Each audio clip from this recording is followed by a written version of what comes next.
Atad vyavriti rupena Vedāntair-lakshate dvayam akhandanadamekam yat tad brahmetyavadharayet. Atat, not this, vyavriti rupena, by the process of negation, Vedāntai, by Vedanta philosophy, lakshyate, indicated, advayam, nondual, akhandanandam, indivisible and blissful, ekam, one, yat, which, tad Brahma, that to be Brahman, iti, thus, avadharayet, realize. That which is non-dual, indivisible, one, blissful, and which is indicated by Vedanta as the irreducible substratum after negation of all tangible objects, realize that to be Brahman. Namaste. So I have been waiting and waiting for this verse because this is the verse that says it all. That Brahman is the irreducible substratum of everything, and especially of consciousness. Because consciousness is already the basis of everything. We figured that out a long time ago. In fact, consciousness is the context of everything else. It all started with a search for the ultimate religious or spiritual teaching. Way, way back in 1960s and 1970s.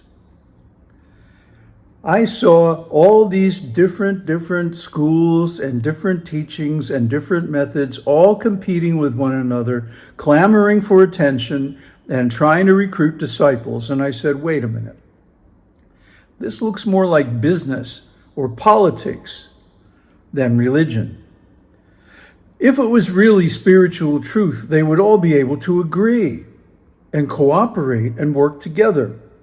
But what I see is constant competition, friction, infighting, and all this nonsense. So I didn't want to have anything to do with any of it until I met my Adi Guru, Srila Prabhupada.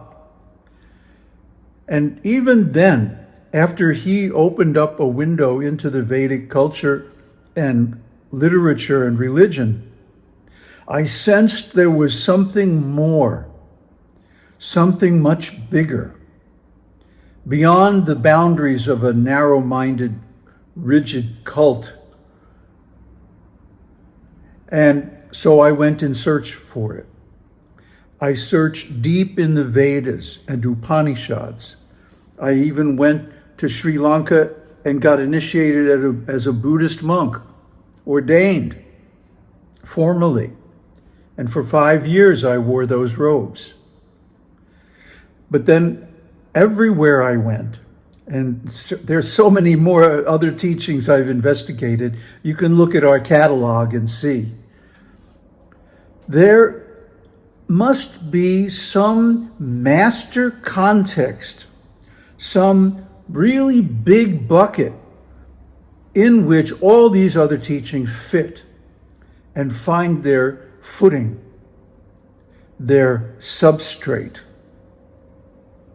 So finally, after all these years and all this research and all this work, what to speak of spiritual practices and so on, we come to this teaching of Brahman. Brahman is the irreducible substratum. In other words, it cannot be broken down any further. If you take any other teaching, and I've done this, you analyze it ontologically, using software even, the Protege software, and you will find that it is composed of parts. Like, for example, my Adi Guru's teaching on Krishna consciousness. Part of it comes from the Puranas. Part of it comes from Mahabharata. Part of it comes from the Upanishads, but just a little bit, not too much. They spend a lot of time and millions of words talking about Krishna, but they don't really talk about consciousness. Because if they went into consciousness, that would undo the whole thing. Why? Because consciousness is Brahman, and Brahman is irreducible. You cannot divide Brahman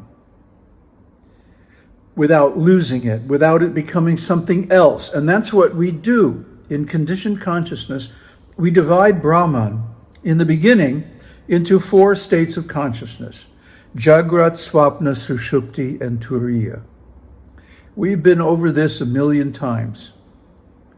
So I have been waiting for the highly intelligent, analytical people to grasp this. But so far, I don't see any evidence that they have. In other words, once you possess this all-embracing context, this irreducible substratum, this ontological root of all other concepts, Brahman, then everything else fits into that context, and that context supports, enables, explains, and makes possible the realization of that knowledge, that teaching, that practice, or whatever. So this is our breakthrough. This is our discovery. Like Einstein discovered general relativity, and it turned physics on its head.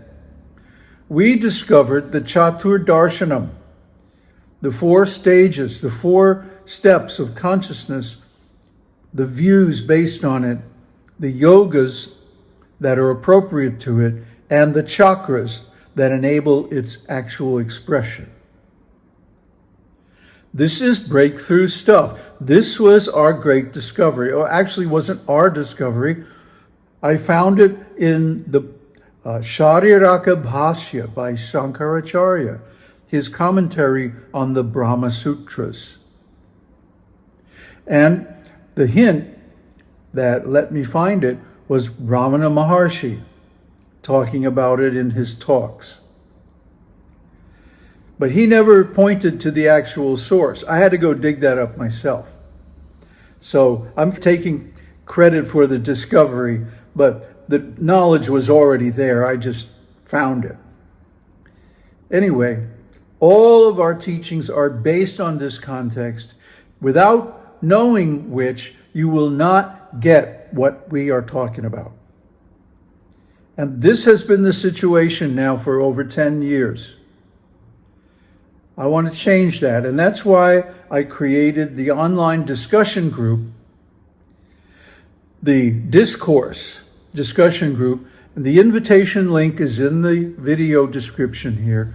You can come onto that and discover all of our early video transcriptions and analyses of this contextual problem. The different spiritual teachings only appear to be different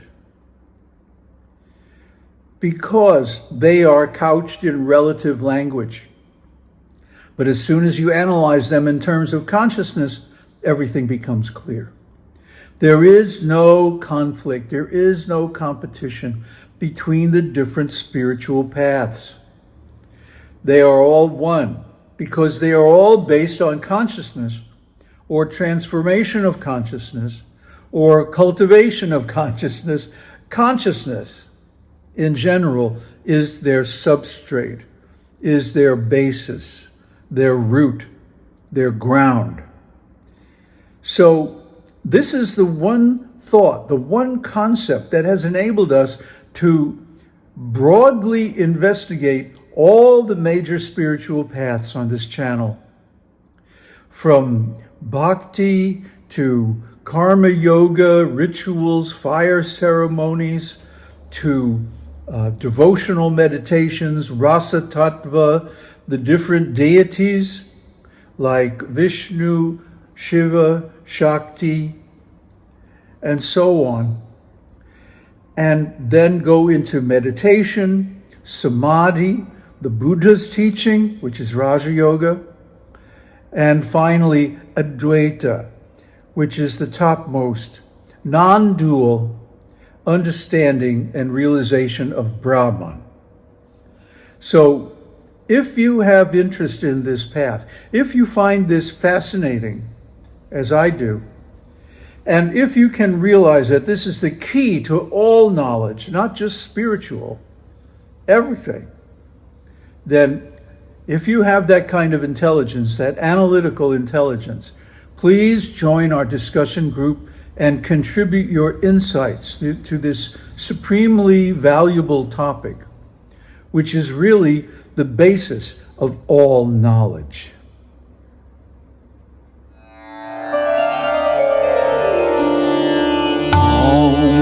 Tat Sat, Om Shakti Om.